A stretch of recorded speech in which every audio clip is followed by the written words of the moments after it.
Welcome to Crisis in Perception, where we examine the systems shaping our world one book at a time. Today, we are looking at the machinery of power, and we're going to try to answer a question that feels, very personal to a lot of people right now. Which is, why does it feel like the economy is working harder than ever, but the people in the economy are falling further and further behind? Exactly. And we're doing it through a lens that I think might surprise some of you. We are diving deep into It's Okay to Be Angry About Capitalism by Senator Bernie Sanders. And before anyone's political defenses go up or, before anyone puts on a campaign button, I want to be really clear about what we're doing here today. Yeah, this is crucial. We are not here to canvass. We aren't here to discuss electoral maps or party loyalty. We are treating this text as a systems analysis. We're asking the central question of this deep dive. How does the specific design of modern American capitalism, what the author calls uber capitalism, mechanically concentrate power, wealth, and influence? We're looking at it less like politics and more like physics. Physics, right. How does a massive concentration of resources in one place inevitably bend and reshape the geometry of everything else? Everything. Democracy, public health, even our day-to-day perception of what's possible and what isn't. And the stakes, according to the data in this book, are just incredibly high. We're living in a moment where productivity is through the roof. I mean, technology has made us more efficient than any humans in history. And yet wages, for most people, have been flat for 50 years. And maybe for the first time in modern American history, life expectancy and the wealthiest nation on earth is actually going down for some groups. That's the disconnect. And it brings us right to the title of the book, the angry part. Right. The author makes the case that this anger isn't a dysfunction. It's not just people being grumpy or, divisive online. It's a rational signal. Like a check engine light on the dashboard of society. That's the perfect analogy. It's a light telling us that the systems we rely on have been captured, that the social contract is broken. So let's unpack this. We've got a book that's sort of a hybrid. It's part political manifesto, part campaign autopsy after 2016 and 2020, and part systemic blueprint. And to really get the critique, you have to understand the observer. Sanders is a unique figure to write this because he's an insider-outsider. What do you mean by that? Well, he's a sitting U.S. senator, so he sees how the sausage gets made. He sees the legislation, but, and this is key, he ran 2 presidential campaigns that largely bypassed the traditional corporate funding models. Oh, he didn't have to answer to the usual list of big donors. Exactly. And that gave him a look under the hood that most politicians just never get, or at least a look they never, ever talk about publicly. He saw the machinery of party politics, the media resistance, all of it up close. And the picture he paints is of a massive 50-year shift. He constantly contrasts our current era with the New Deal era of FDR. He outlines this long trajectory of deregulation, the financialization of the economy, the crushing of unions. Which all leads us to this concept he calls uber capitalism. How does the book define that? How is it different from just, regular commerce or a market economy? The key distinction lies in the removal of moral or social constraints. Uber capitalism, as it's defined in the book, is a system characterized by unfettered greed where enough is never enough. So it's extreme phase. It's an extreme phase. It's the difference between a market economy where you buy and sell goods and services and a market society where absolutely everything, including your health, your democracy, and the planet's climate, is for sale to the highest bidder. And he uses the O word. He calls it an oligarchy. He does, and he's very specific about it. It's not just a slur he's throwing at rich people. He defines it functionally. A system where a tiny fraction, the 1% or even the 0.0001%, effectively control the economic and political destiny of the entire nation. It's about control, not just the size of your bank account. It's absolutely about control. Okay, so let's get into the gears of this machine. If we are looking at this as a system, what is the core mechanism that turns all that wealth into all that control? The book really identifies the conversion of wealth into political power as the critical mechanical insight.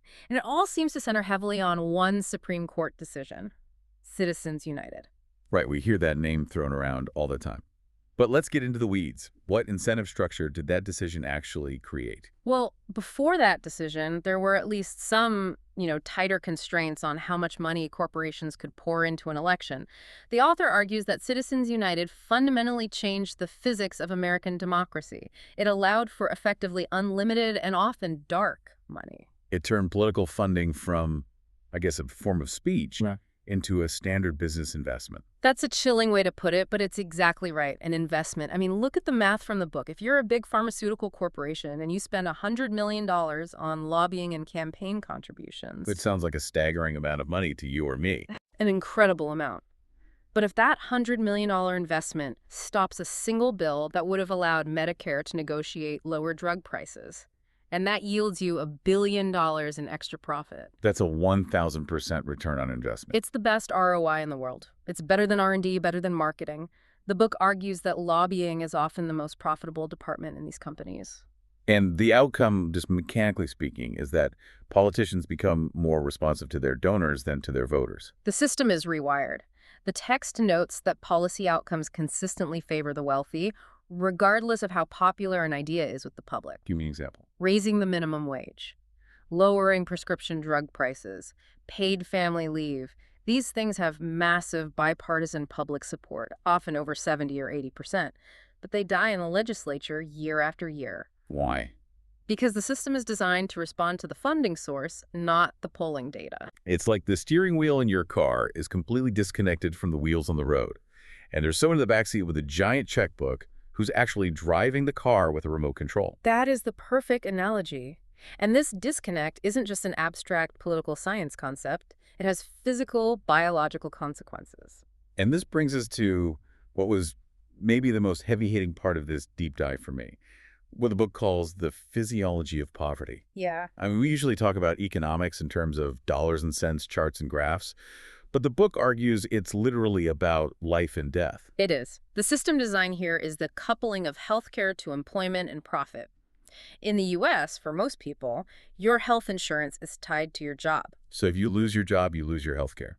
In the middle of a pandemic, for instance. Or you're trapped in a job you hate because you have a pre-existing condition.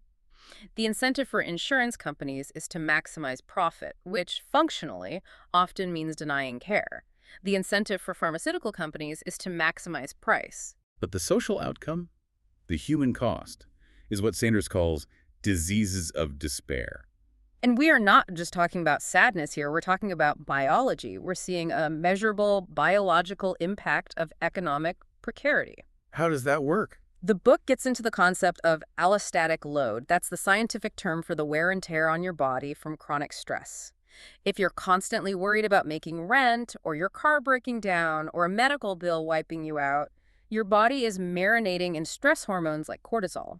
And over time, that just grinds you down. It leads to high blood pressure, heart disease, diabetes, a weakened immune system. It literally shortens your life. And there's a devastating statistic in the book about the life expectancy gap right in Washington, D.C. that proves this isn't theoretical at all. It's a gap of nearly 2 decades. The book cites studies showing that between the very wealthy, predominantly white Foxhole neighborhood and the poorer, predominantly black Trinidad neighborhood, Just a few miles apart. just a few miles apart in the same city, there is a life expectancy gap that some studies put as high as 27 years.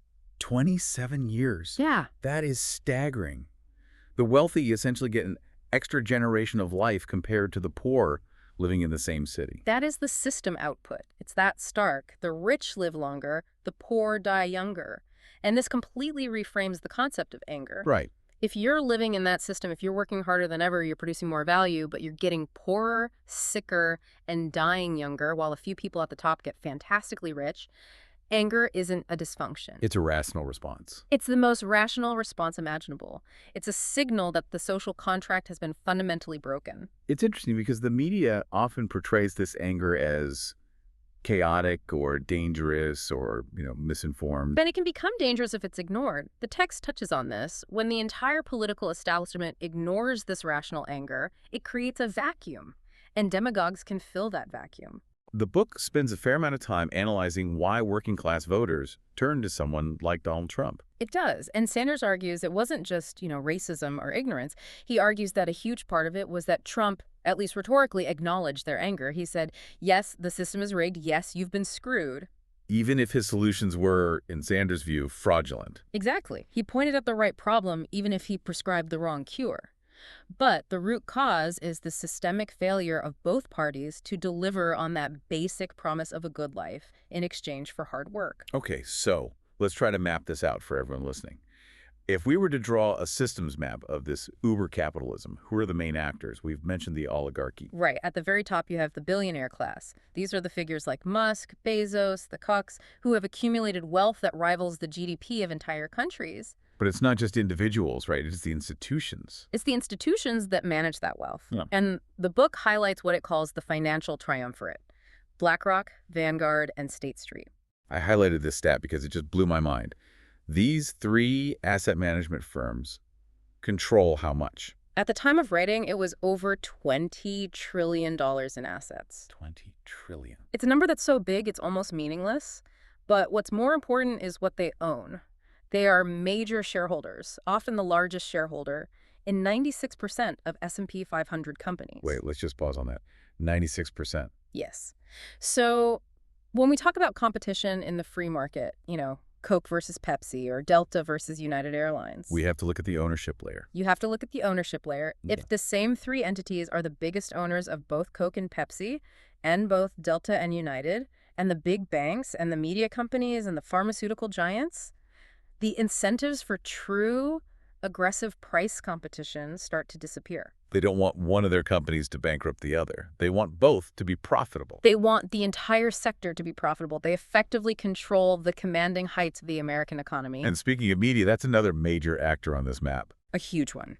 The book notes that just a handful of corporations, I think the number is around 8, now control 90% of the media in the United States. And that's everything. News, movies, TV, publishing. Everything. This incredible consolidation allows for what the book calls perception management. Which connects directly to the narratives that sustain the whole system. What are the key stories the book says are being told? Well, the big one is the myth of the invisible hand. This idea that the market is a neutral, natural, efficient force like gravity. And the book counters that by saying the market isn't just influenced. It's actively rigged by the monopolies and oligopolies we just talked about. Precisely. But maybe the more insidious narrative is what the book calls the erasure of class.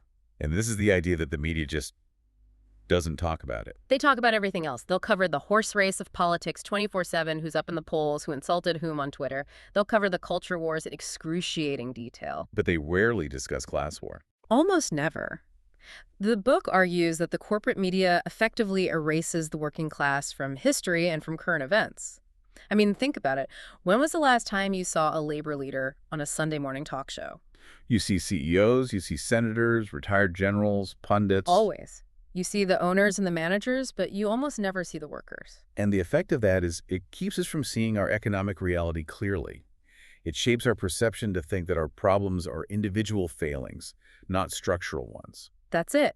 If you're poor, the dominant narrative says it's because you didn't work hard enough or you made bad choices. Pull yourself up by your bootstraps. But a systems analysis asks a different question. It asks, can you actually budget your way out of a starvation wage? Can you mindset your way out of a medical bankruptcy caused by a broken system? The book argues that for the vast majority of the working class, structural constraints are far more powerful than individual choices. And this all creates what we call in this deep dive a feedback loop. The inequality loop is the primary engine. Wealth buys political influence. Through lobbying and campaign donations. Right. That influence is then used to write the rules tax loopholes, deregulation, anti-labor laws. Which allows the wealthy to accumulate even more wealth. And that new, larger pile of wealth can then be used to buy even more political influence.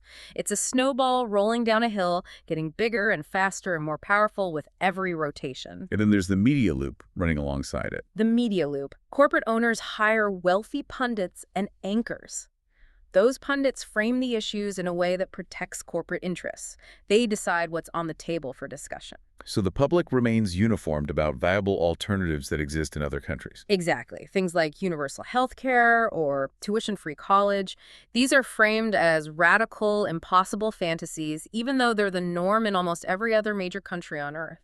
So the status quo is reinforced because people are told over and over there is no alternative. And the most frustrating loop, the one that really drives the anger, I think, is what the book calls the heads I win, tails you lose system. The bailout culture. Yeah.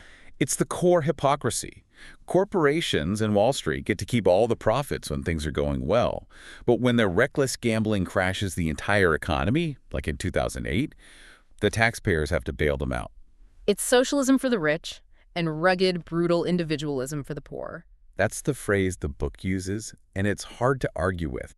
I want to pivot now to some of the specific present-day implications the book brings up, because you can't talk about Uber capitalism without talking about Amazon. No, the book uses Amazon and Jeff Bezos as sort of the archetype of this entire system. It paints this really stark contrast. On one side, you have a level of wealth generation that allows for private space programs and $100 million mega yachts. And on the other side, you have the physical, grinding exhaustion of the warehouse workers. The text details some really grueling conditions. Workers being monitored by algorithms that track every single second of downtime. Yeah, the time off task metric, and the famous or infamous anecdote about workers urinating in bottles because they're too afraid to take a bathroom break and risk falling behind their quotas and getting fired. And that image, I think, really crystallizes the Uber capitalism argument.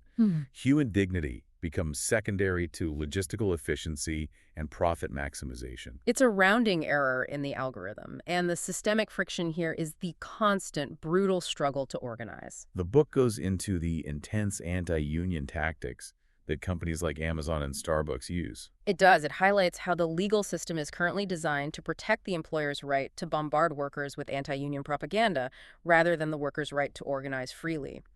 The fines for illegally firing a union organizer are so small for a company like Amazon that they're just a line item, a cost of doing business. Looking forward, the book raises a big alarm about the future of work, specifically with automation and AI. Now, usually we hear this as a scary story. The robots are coming for our jobs. But the author takes a different angle. He argues that robots should be a good thing. I mean, if a machine can do dangerous, repetitive, or boring work, that should be a moment of liberation for humanity. The problem isn't the technology itself. The problem is the ownership structure. If one person owns all the robots and keeps all the profits from the increased productivity, then yes, everyone else starves. So the source proposes alternatives. It talks about ideas like taxing robots to fund a universal basic income or other social safety nets. It also brings up the German model of co-determination. What was that? It's a system where workers, by law, get representation on corporate boards. This ensures that when new technology is introduced, the workers have a say in how it's deployed. So they can push for the benefits to be shared. Right, maybe through a shorter work week with the same pay or profit sharing or retraining programs rather than just mass layoffs. It's about ensuring technology benefits everyone, not just the owners of the technology. Let's talk about healthcare again, because the book just keeps coming back to this as a fundamental moral and systemic failing. The metrics are impossible to ignore. The U.S. spends roughly twice as much per capita on healthcare as any other industrialized nation on the planet. Twice as much. And for that, we get lower life expectancy, higher infant mortality, and worse health outcomes across the board. It's a catastrophic market failure. And the book points to a uniquely American feature: medical bankruptcy. Over 500,000 families a year go bankrupt because of medical bills. That does not happen in Canada or the UK or France or Germany. It is a feature specific to our for-profit, employment-based system. The book argues it's not a bug, it's the system working as designed. As long as healthcare is treated as a commodity for profit, the system will always prioritize revenue over patient health. That's the core incentive. And then there's the media consolidation issue we touched on. The book talks about news deserts. This isn't just about what's on CNN or Fox News. It's about your local town paper disappearing. This is so crucial for local democracy. The book explains how hedge funds have been buying up chains of local newspapers, firing the journalists, selling off the real estate, and just shutting them down. Leaving a vacuum. A huge vacuum. The result is a news desert. There's no one left to cover the city council meeting, the school board, the local zoning decisions, or the chemical plant that might be polluting the river. So corruption can just happen in the dark. The book cites data showing a direct correlation. When a local newspaper dies, voter participation goes down, and local government corruption goes up. It's a direct attack on the foundations of civic engagement. And this all feeds back into our channel's central theme, this crisis in perception. The book is arguing that we are being systematically trained to see the world incorrectly. That's the core connection, I think. The media environment, which is owned by billionaires, literally shapes the public's perception of what is politically possible. If an idea is never discussed seriously, it's perceived as impossible. Exactly. If universal healthcare is constantly framed by pundits as radical and unaffordable, the public comes to believe that even if the data shows it would actually cost less than our current bloated system. It limits our political imagination. Which leads to the idea that moral outrage alone isn't enough to fix things. Right. We can all be angry at greed. We can all agree it's immoral for a CEO to make 400 times what their average worker makes. But unless you change the mechanisms, the tax laws, the labor laws, the campaign finance regulations that incentivize that behavior, the behavior won't change. You can't shame a system into changing. You have to rewire it. So as we wrap up, I want to reflect on the conclusion of the book. It seems to pivot back to a very fundamental idea, the idea of freedom. It does. It frames the anger as a diagnostic tool, a starting point. Yeah. But the destination, the goal, is a radical redefinition of what freedom means in the 21st century. Sanders brings up FDR's proposed Economic Bill of Rights from 1944. And it's a provocative thought to leave our listeners with. We usually think of freedom in political terms: free speech, freedom to vote, freedom of religion. But the book asks a deeper question. Can you be truly free in a political sense if you are unfree in an economic sense? What does that mean in practice? It means if you are tied to a job you hate just to keep your child's health insurance, are you really free? If you can't afford to get an education or a skill, are you free? If you're one paycheck away from eviction, are you free? The argument is that true individual freedom cannot exist without a foundation of economic security. That's the core argument, that things like the right to a decent job, the right to health care, the right to an education, these aren't handouts. They are the prerequisites for freedom. And finally, the book's take on the limit of reform. The source concludes that, at this point, just tinkering around the edges isn't going to be sufficient. The feedback loops of uber capitalism, the wealth to power loop, the media loop are too entrenched, too powerful. So incrementalism won't break the cycle. The argument is that it won't. It requires a fundamental rethinking of the relationship between democracy and the economy. It requires a mass movement to break the grip of big money on politics, because until that link is severed, no other meaningful reform is possible. It's a stark analysis. It is, but it's also, in a way, a hopeful one, because it identifies the problem as a set of systems and rules created by people. And if they were created by people, they can be changed by people. Exactly. It turns what feels like bad luck or individual failure into what it actually is: bad design. And designs can always be changed. We've covered a massive amount of ground here, from the biology of stress to the mechanics of the stock market. The book is It's Okay to Be Angry About Capitalism by Bernie Sanders. We highly encourage you to read it for the full argument and the extensive data that backs all this up. It's definitely worth the time to see the receipts for yourself. This project is free and publicly accessible. If you'd like to support the time, tools, and research behind crisis and perception, you can become a supporter on Patreon. For a shorter visual overview of this topic, see the mini explainer linked in the description. If you enjoy this kind of systems-level analysis, please like, subscribe, and comment with books or topics you'd like us to explore next. Thanks for listening.